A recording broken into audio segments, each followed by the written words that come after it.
So the symbols may not be revealed. The symbols of these charts, which are offered to the adept,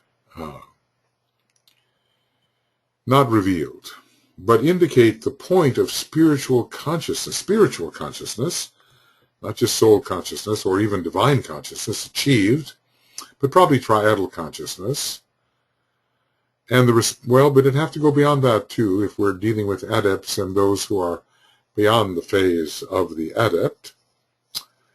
The point of spiritual consciousness achieved and the responsiveness of the initiate to these major cosmic influences. Well, we know that until the third initiation is taken, there's not going to be much responsiveness at all to stars like Sirius, and I suppose we would have to class the Pleiades as a whole and also the Great Bear as a whole. Perhaps we know that people do respond to the stars, but in a lower way, strictly from the manifestational point of view. And as Alcyone is considered to be the star of the individual, maybe before the third initiation there is some level of response. But in general, the first initiation, which is the solar initiation, is the third. And it's there that stars, as stellar bodies, as solar bodies, really begin to come into their own nature with respect to the human being, or begin to demonstrate their true solar nature with respect to the human being. So it's fitting that the third degree be the point at which stars as a whole begin to be of real import. You kind of wonder, when is it that constellations as a whole begin to demonstrate their true nature, not the nature that we usually deal with? You might wonder if at the fifth degree constellations themselves begin to demonstrate their truer nature in terms of their influence upon the master. You begin to wonder whether 7 constellations together might not begin to demonstrate a truer nature when it comes to the 7th degree initiate. These are speculations, of course, but we're dealing with ever ascending wholes and the effect of the parts and the wholes and still greater wholes upon the human being, the advancing human being, and of course upon the planet. So, you know, the implications are many, really, and of course we speculate, and we have no assurance that these speculations are correct, but they do exercise the mind and perhaps expand its intuitive powers, and one day the truth or falsity of such speculations can be confirmed. Excuse me. A glance at these geometrical charts will indicate in a moment the status of the initiate, and also the point towards which he is striving. So they will indicate the initiatory point or objective of striving. But remember, we are beginning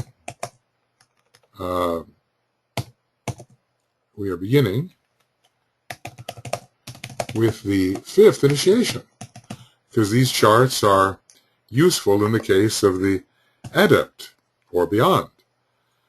So certainly astrology has a utility beyond the level of mastership. And this is quite an extraordinary realization, I think.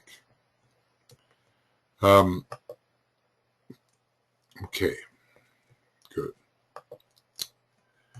Now, where are we here? These charts are 4th dimensional in nature and not flat surfaces as are our charts. So we know that the chakras at various initiations,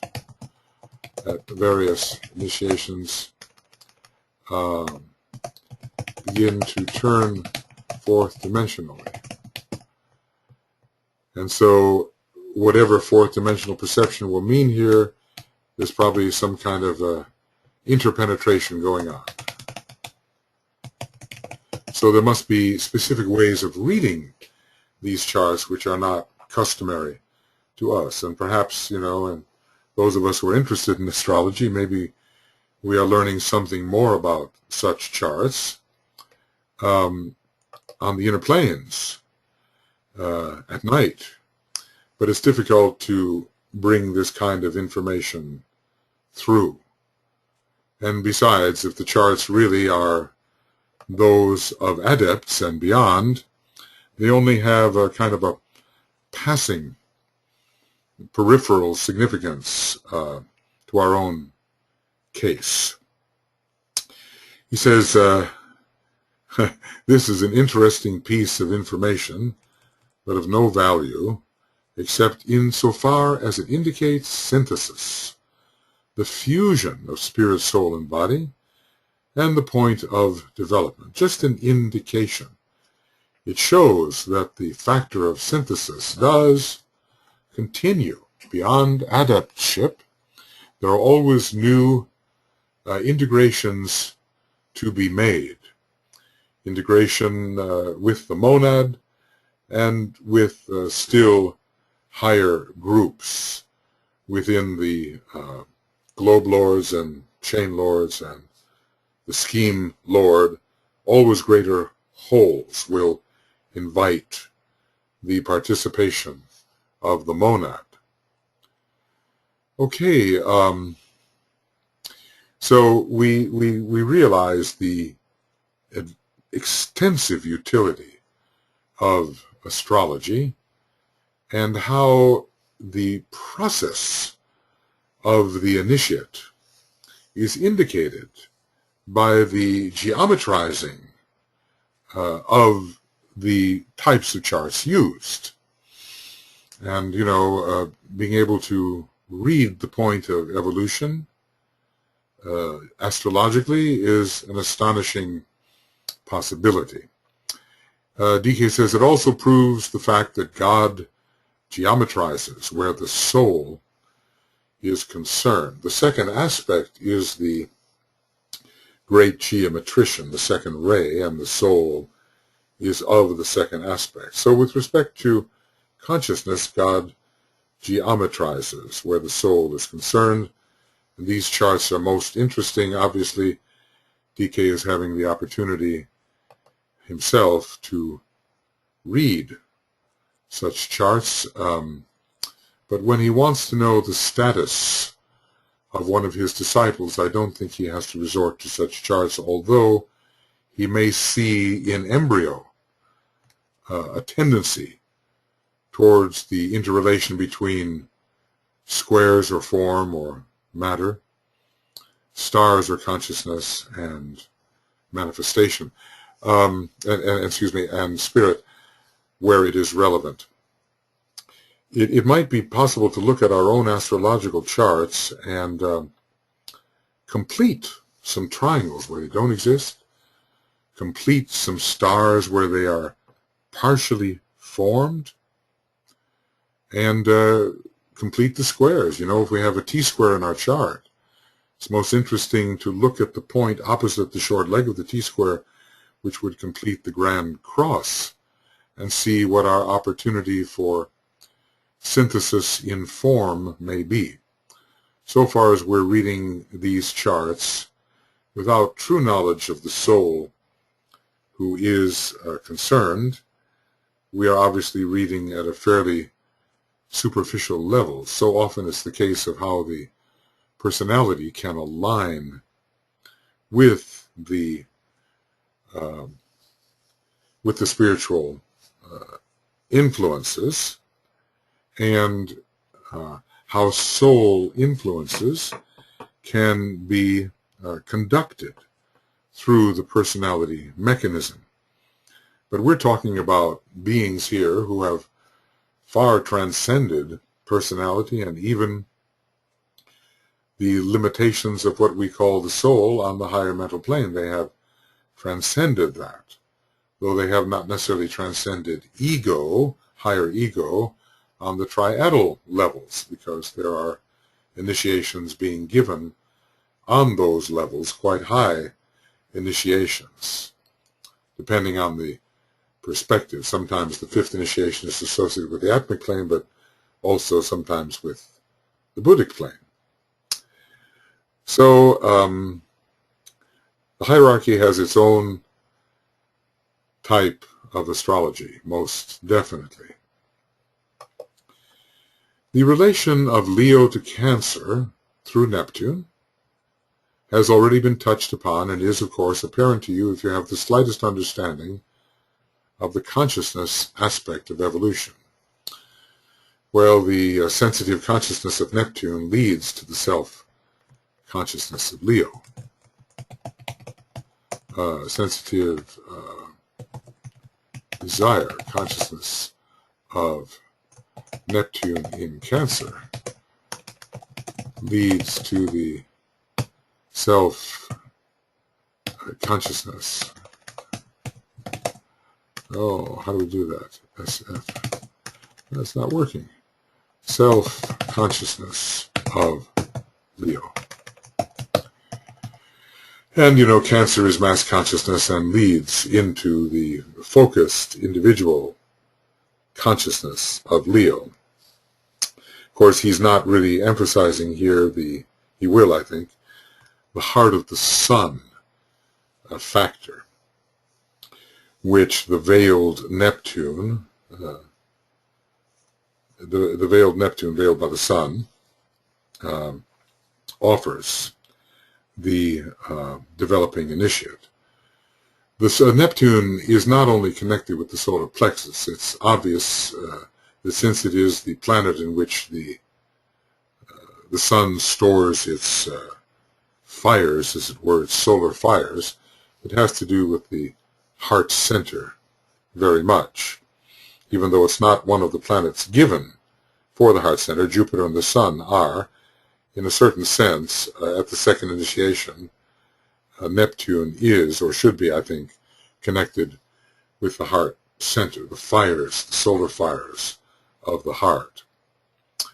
So if we have the slightest understanding of consciousness aspect of evolution, we will realize how mass consciousness, which is sensitive, pervasive, and perhaps without individual boundaries, gives way to a higher type of individual consciousness, and eventually to a kind of group consciousness where all the different soul centers are connected through solar fire. Right. Want to close this off if I possibly can. Just taking a moment here.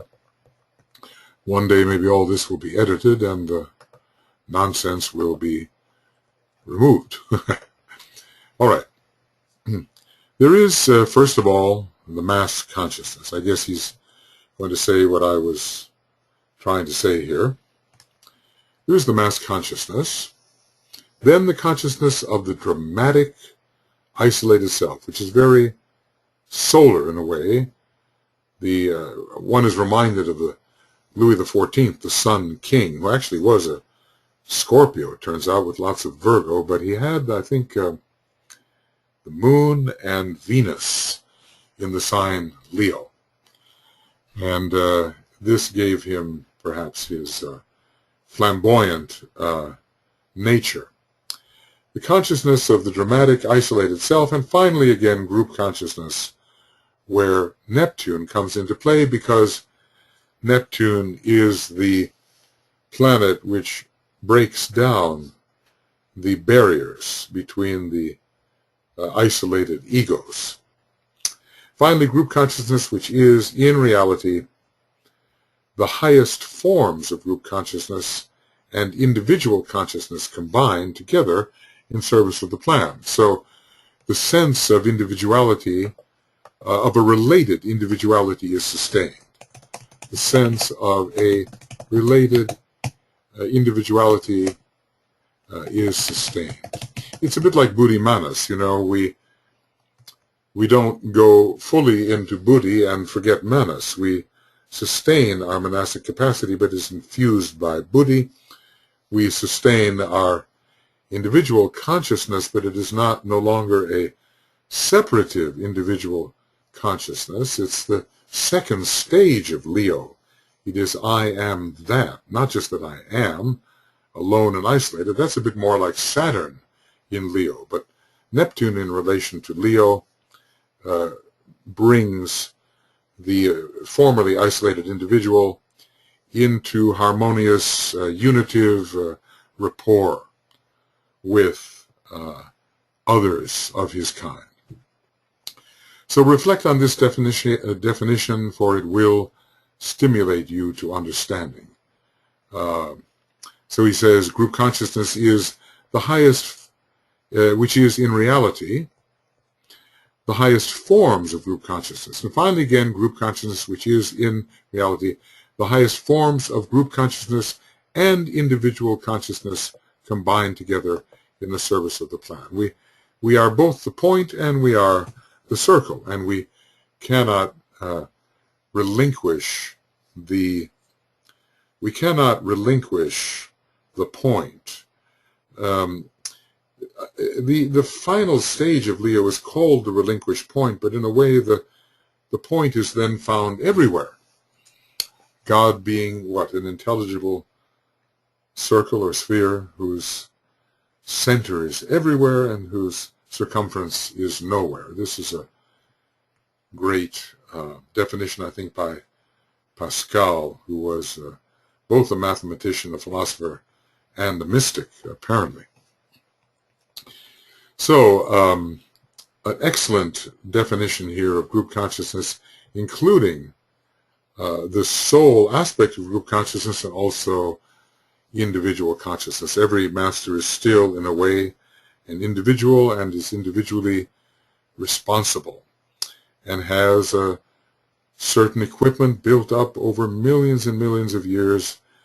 This edifice is not abrogated. This edifice is sustained, though infused by the presence of the group, who are in a way other selves, other parts of his self. Leo is so interesting for the different levels of selfhood which it is suggesting. The isolated individual self, the self unified with the group and in harmony with the group, and finally the one self. I am that I am, or I am that and that am I. The one self, and yet still within it the unification is understood, and still within it the condensations of individual selfhood are also still understood. It's not that the master enters into a state which is a mystical blur of distinction. Synthesis is articulated, and yet synthesis prevails. So the real synthesis is an articulated synthesis. The many factors can still be dealt with as apparently distinct in consciousness, and yet they are all interfused by substance, by self, by synthesis, by essence, by the one, by the fact, whatever you want to call it.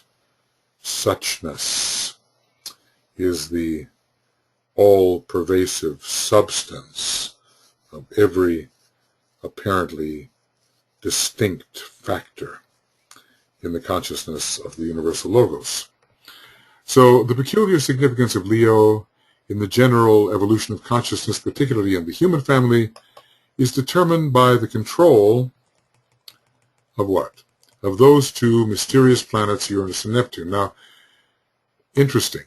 You may remember in one of our charts here, which I should always keep out before beginning these programs, that Uranus and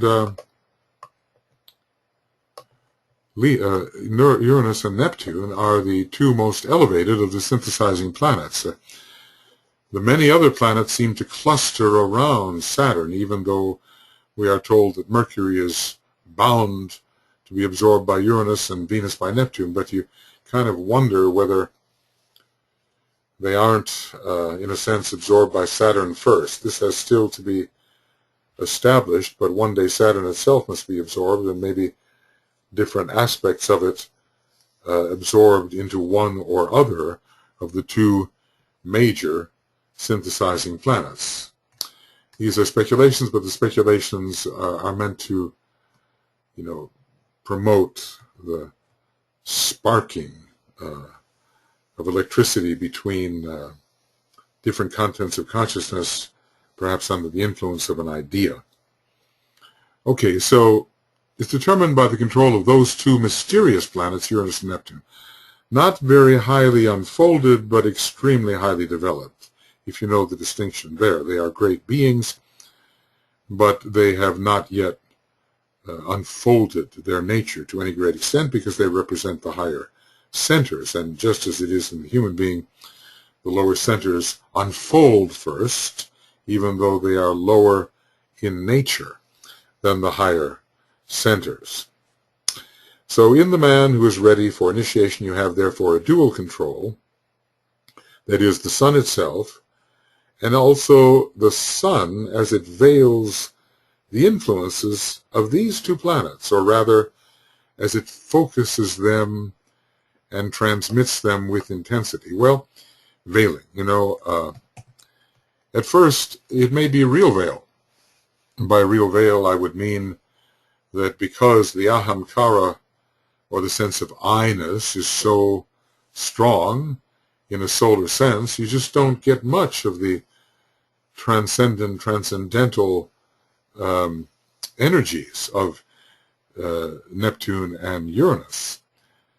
But as the ahamkara dissipates and as selfhood expands itself to include the group and eventually the one, then indeed the sun can be said to focus and transmit the energies of Neptune and Uranus with intensity. I mean, in a way, these two planets and any planets are part of the sun, part of the chakric system of the sun. And if the chakras emanate from the monadic level, ultimately, as it seems to say in Cosmic Fire, I think, could go off on a goose chase here, but it seems to say that in Cosmic Fire, page 169, if I'm correct. Let's lay that out a bit. The view is hidden and the zoom is bigger, so we can see more. So if we went to a treatise on Cosmic Fire, and we went about to 169, well, maybe I have to go a little earlier. It might be 166.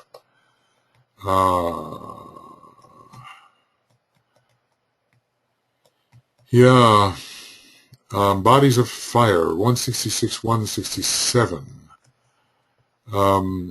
These centers are formed entirely of streams of force pouring from the ego, who transmits it from the monad. Indeed, from the monad.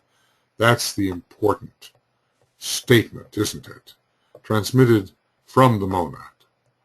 So I want to, in a way, underline that as much as one can here in the, at least one can put a highlight in it. So the centers are formed of the streams of force coming down from the ego, but first through the monad through the ego, and then into the different chakras. But if there are chakras above the ego, which I do believe there are, then the monad would be responsible for them particularly. So that's page 166, where that's found, of Cosmic Fire. So the difference between veiling and transmitting with intensity the rays of particular planets is very distinct.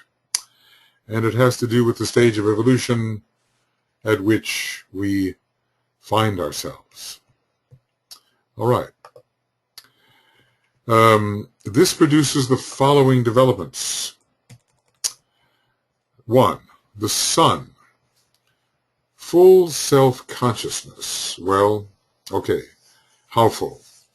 This through the influence of the physical sun and the heart of the sun.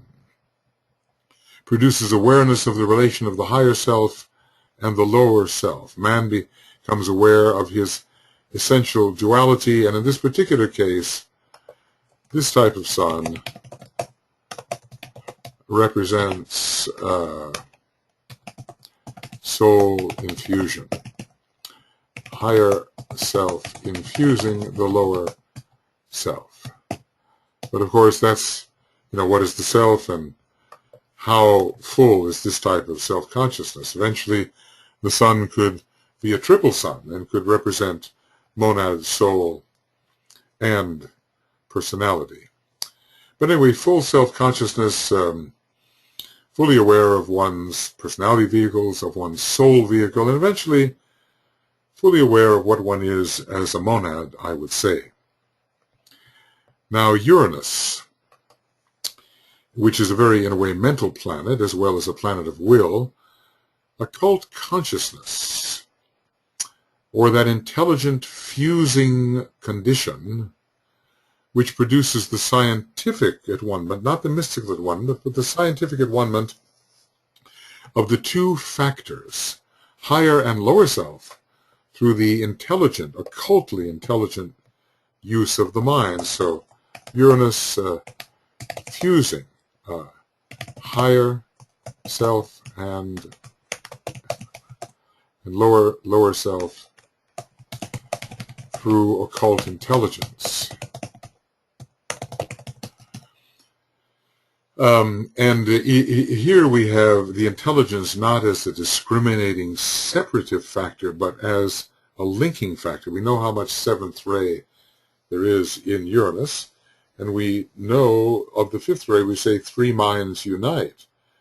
And when you look at some of the names of the fifth ray Lord, there is a uniting power to this ray in a higher sense. Fifth ray is much concerned with Uranus, perhaps its mental nature, perhaps the third ray, the harmonizing power of the third ray. Yes, harmonizing for the third ray, he tells us in the early 600s of cosmic fire, linking the higher self and the lower self. So, but what do we mean by higher self? Maybe we mean the higher ego, which is the spiritual triad itself, linked via the antikarana to the lower triad. And if Mercury rules the antikarana, then the higher octave of Mercury, which is Uranus, has to be involved with that antikarana as well. And so the fusing and blending power of the higher ego or triad and the lower ego may be officiated over by Uranus. Occult consciousness, consciousness of the factors on these higher planes in all distinctness, not just in a condition of mystical union. We're having a little bit of what I call here white noise in the background, so I hope that's not making us fade out in any sense. Neptune is mystical consciousness, but DK talks about identification. It's a very high state, and Neptune is involved in that through realization, through esoteric experience, and through that mysterious oneness of all life over which Neptune presides. So here, up here when we're dealing with Uranus, it's around the time of the third initiation. When we're dealing with Neptune and the mystical consciousness, perhaps more with the second initiation, but not to eliminate the kinds of identification which can occur as we rise to the fourth initiation and beyond. Neptune, mystical consciousness, or that innate sensitivity which leads unerringly to the higher vision, the vision of the triad, I suppose, to the recognition of the interrelation involved in man's essential duality, that interplay between the higher self and the lower self, man's essential duality during the process of manifestation, plus the activity of the mediator. How interesting, Neptune as the mediator. Oftentimes it's Mercury, which is the mediator. Here, the intuitive mind of Mercury has, in a sense, a higher correspondence in Neptune. Even though we think of Neptune as the higher octave of Venus, Mercury is the mediator. Mercury represents the Buddhic plane. Neptune represents the Buddhic plane. They are closely related, just the way Uranus and Mercury are, but in a more occult sense for Uranus and Mercury, maybe more related to atmic mind with Uranus and Mercury. Neptune, mystical consciousness, or that innate sensitivity which leads unerringly to the higher vision, and it's an inclusive vision through sensitivity. Inclusive vision through sensitivity. The feeling of the divine whole. Let's just say maybe Uranus, whoops, that won't do. Maybe Uranus is the realization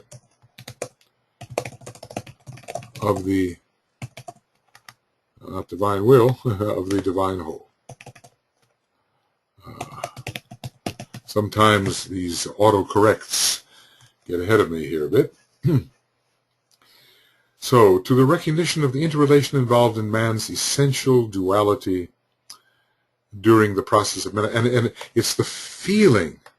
See, Neptune, the great planet of sensitivity, the feeling of the relationship between the soul and personality, or between the higher ego triad and soul-infused personality. So Neptune is contact. It's the sense of touch. And Uranus is more related to sight. Mercury has much to do with sight, and Uranus being the higher octave. Saturn more with the sense of hearing, although sometimes Saturn and Mercury seem to be interchangeable, just as they are when you look at the two rulers of Aquarius. They both apply. This is Saturnian rulership of Aquarius, and some Aquarians are very Saturnian, and others are more of the Uranian type. How that all works out in precision, we have yet to know, but at least in terms of manifestation, it can be noted. You have, therefore, the conscious integrated self, I suppose that is the sun, right? The sun, functioning with full occult knowledge, and that's Uranus, and also mystical perception of wholeness, of, oneness, the feeling of mystical unity.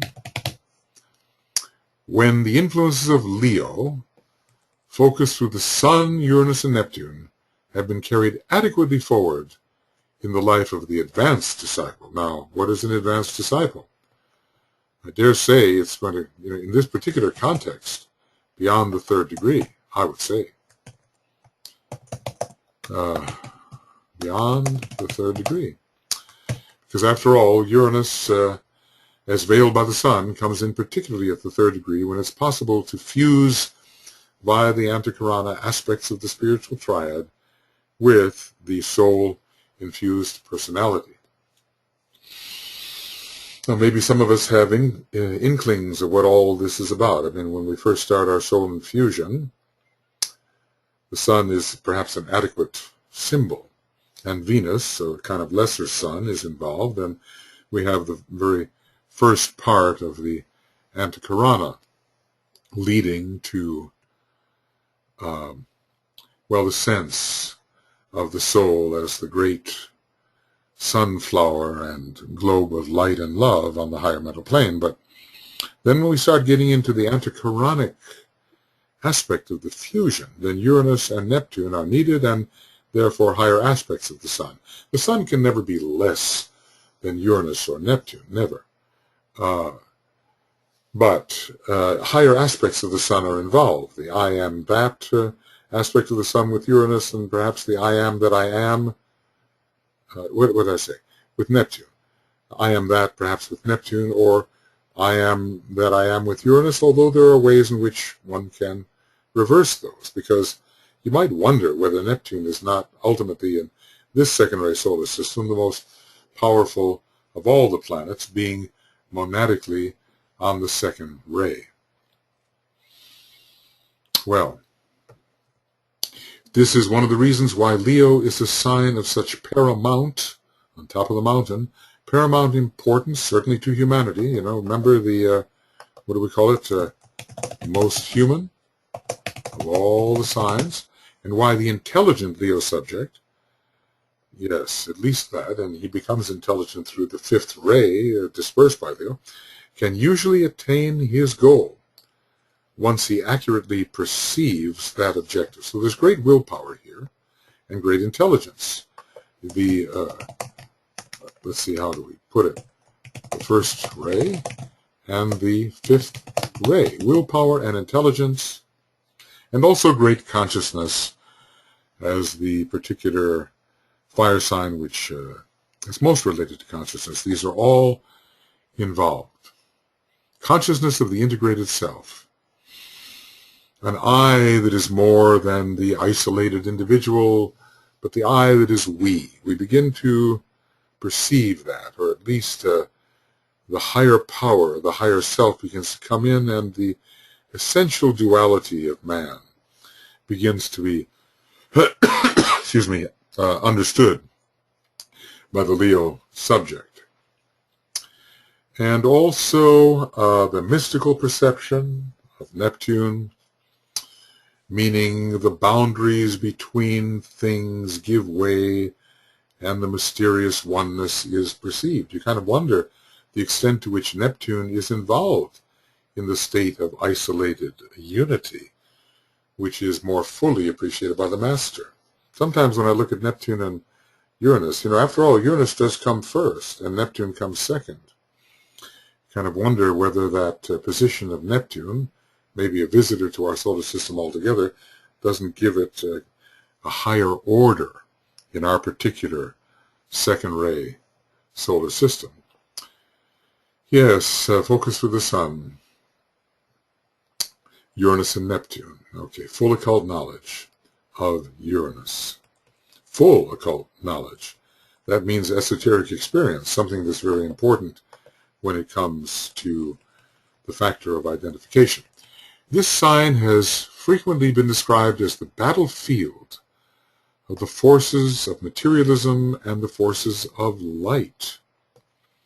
You wouldn't think of it as one of the most material signs, would you? It is occultly regarded as one of the most material of the signs. But okay, why is that? You know, it's because the ahamkara, or that sense of isolated selfhood, drives desire in the direction of matter and of all that will aggrandize and reinforce that limited sense of selfhood. So materialism is really a state of mind which is developed because of limited self-understanding. When we think we are the object that we see and feel and experience in an immediate way, we have identified ourselves as an object in the dense physical body of the planetary logos and of the solar logos. That is the material body. A materialist is one who believes ultimately that reality is to be found in the dense physical body of the planetary logos, and ultimately, although it includes the causal body, in the dense physical body of the solar logos. One who has disabused himself of materialism knows that he is more essentially a soul, and then his desires are no longer for matter form. Matter form are repulsed, and then no longer are they desired, however much they may be used for the sake of their own transformation and in the general good cause. So, it's kind of interesting where these, the forces of materialism, let's even call cosmic evil, a higher octave of that, or lower octave, however you might say, they came in where there was imperial Rome, Leo. Okay. Rome itself has a strong Leo component, also Taurus. But when you look at imperial Rome, there's no question about the Leo part of it. Came in at the period of the French kings. And the personality nature of France is ruled by Leo. And these were great personalities that arrogated to themselves all kinds of rights, which did not divinely belong to them at all. They came in under Germany. Now, I believe it is Berlin, which has a strong Leo component. It might be worth one of those little searches, I love searches, but only if they wind up somewhere. Yeah, there's Berlin with Leo involved. And Rome has Leo too, these great centers. Look at that. And both in the personality nature. And when you look at some of the German insignias and the importance of the sun as they conceived it, there's no question about the Leo. And this also comes back to the idea that Hitler had Saturn elevated in Leo in his personality horoscope, the highest planet, I guess, and in his soul horoscope, it was a dominating factor, says the Tibetan, who said he had not studied the personality horoscope of Hitler, although it does give a hint as to the conception chart occurring possibly 9 months before Hitler's birth in Taurus, being perhaps a Leo conception, and therefore a kind of Uranian chart, a mental chart in which Leo was emphasized. So you see how these places where egoism of the lower kind has emerged under those particular influences we've been discussing, how these places have been part of the battle against the forces of light. When we realize materialism to be a limited state of mind, born out of lower egoism, we realize why Leo, in its lower sense, should battle against the forces of light. It is occultly regarded as one of the most material signs, inasmuch as selfish desire for possession of material objectives can be peculiarly present in Leo, for the sake of aggrandizement, wouldn't you say? The more matter of a glorious kind, the more the I is aggrandized. And the display, there's that, radiant Leonian word, and the display of the possessive spirit can violently control. In other words, more and more of me, a grander, more splendid, more radiant me. Look at, I guess Napoleon was saved from himself by that conquest, but he really crowned himself. He wouldn't, emperor, he would not accept the crowning by the church because he put no church authority above himself. He had Leo rising. Again, we began to see that egoistic display, even though in a way he was larger than that, or at least could have been. Beethoven dedicated his heroic symphony, the Symphony of Hero to Napoleon, but later undedicated it when Napoleon showed his truer colors or what he had become. So we do see how Leo can cause a lot of trouble, a lot of separation, and focus upon the glory of a lower light. These French kings were splendid in their own way, but compared to the effulgence of the soul, they were like nothing at all. And so it was when comparing them to the monad, nothing at all. So there is the possessive spirit, which is aggrandizing, and it can violently control as the will is asserted over others. Let other forms exist, I rule, it is said of Leo in the lower mantram. Yet at the same time, the advanced Leo person, it's always a two-edged sword here, can function as the inspired spiritual sacrifice, sacrificing the lower ego for the higher sense of self. Sacrificing the lower ego for the higher sense of self, spirit, and soul.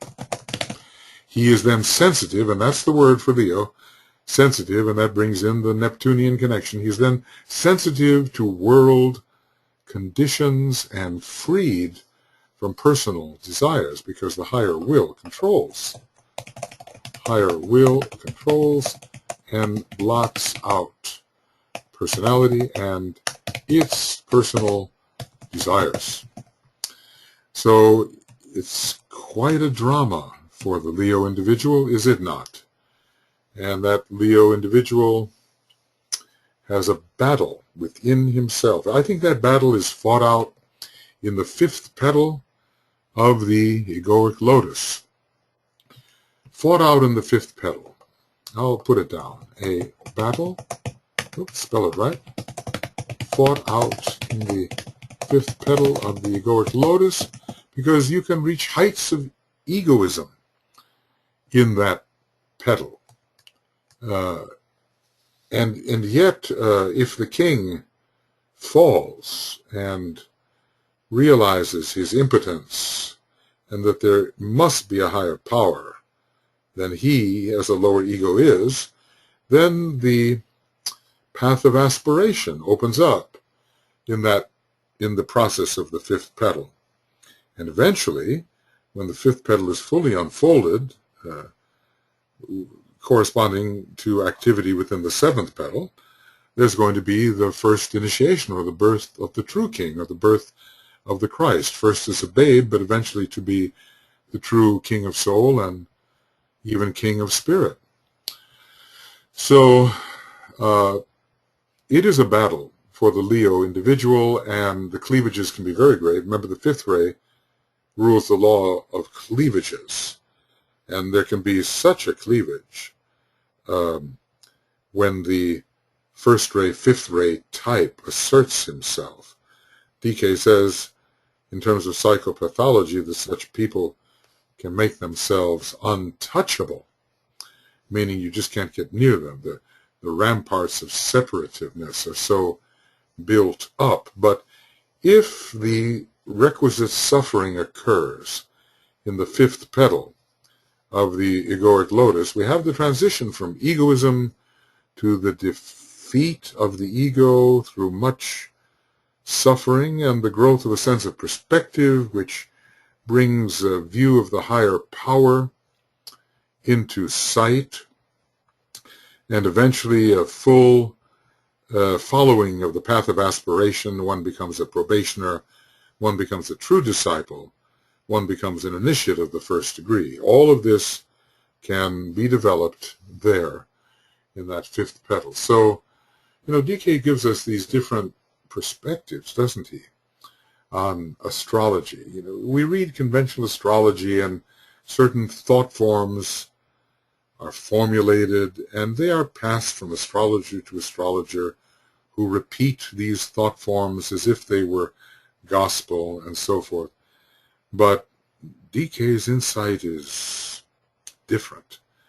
He shows us ways in which the signs produce that which we did not expect them to produce. They bring on developments and results which are different from what normal astrology says. He talks about the materialism of the Leo. Well, you don't normally think of it. He talks about the sense of pride of the Taurian and the fact that love cannot easily be expressed, especially in the lower examples of those who are born in that sign. So many are the perspectives, and we have to read most carefully. We're just getting to the end there, you know, just about to the end of the 2 hours. Before individual man can achieve initiation, he must be fully self-conscious, mystically oriented, and occultly developed. Well, there is the sequence: the Sun, Neptune, and Uranus. Occultly developed, he has to have a very illumined mind, and he has to see the relations between things, and it's to see, you know, occult development, to see the relationship between things in archetypal form. Many things are related, but what are the archetypes which these relations reflect? And that Uranus confers. Uranus, I think, has a strong relation to the monadic plane as well as the logoic plane, because the monadic plane and logoic plane are planes of archetypes. They are two occult planes. When you consider the 7 subplanes of the cosmic physical plane, the occult planes are the second plane and the first plane. And Jupiter is involved with one, but I wouldn't take Uranus with its 7-ness away from the monadic plane, because there are 7 great spheres on the monadic plane, and certainly it's related to the even higher archetypes of the logoic plane, where the designs of Shambhala are found. So, you know, let us, we're on our way here to be fully self-conscious, mystically oriented towards the intangible, not towards form, but towards the subtler levels of being which are not easily appreciated with or cannot be appreciated with the normal senses, and occultly developed, having that mind which sees the relationship between things and can fuse them together into designs which reflect the archetypes. And this the Leo individual can be. He must be aware of himself as he essentially is, a soul involved in form, which is itself developed and unfolded through soul activity over many, many millions of years. The form is going to respond to soul activity or consciousness. See, form responding to consciousness.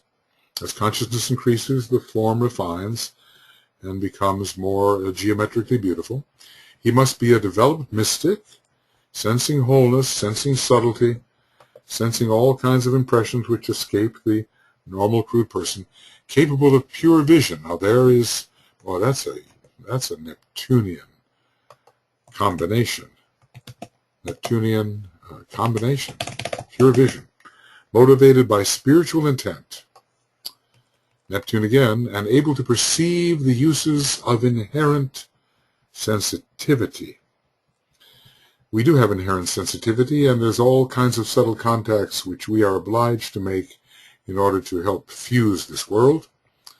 He must also be the trained occultist, mentally polarized and profoundly aware of the realities, forces, and energies of existence, all the many diversified, distinct forces and what their scientific effect may be on different strata of matter form, free from the ordinary glamours and illusions, I guess there are higher ones, which color the reaction and life of the average man.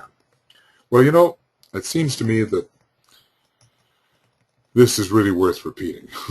So even though we did go on here, I'm going to say that this will be the end of Esoteric Astrology, Adventure 92, Part B, page whatever, page something, 307, and almost 308. Yeah, but let's say page 307. And when we begin the next time, and I am happy to get this off to you, I certainly hope that it has recorded. It's quite heartbreaking, you know, when you record for an hour or two and suddenly it all disappears, or never was recorded in the first place. We will go on here in the Leo chapter, and I will also put the date, which is the 29th of April, 13, to give a little bit of an orientation. And now I think the thing to do is let's all end with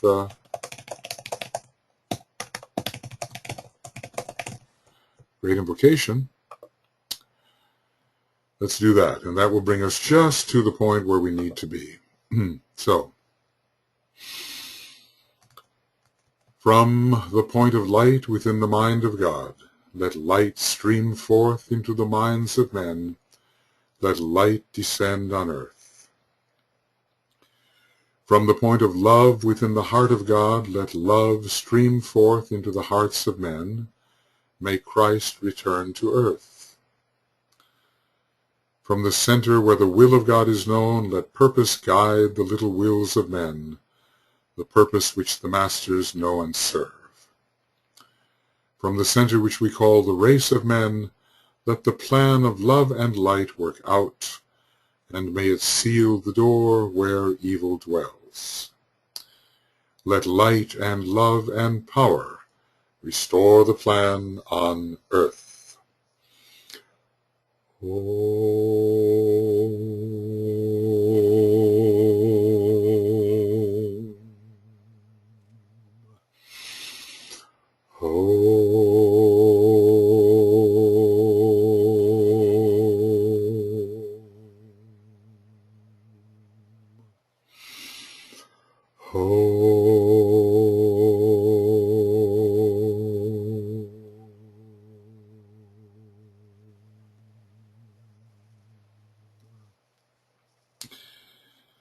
Well, thank you, everyone. This has been the end of Esoteric Astrology Venture 92. Of course, there are many of these one-hour segments involved in all of this, and some of them even have 5 parts. Just depends on the day.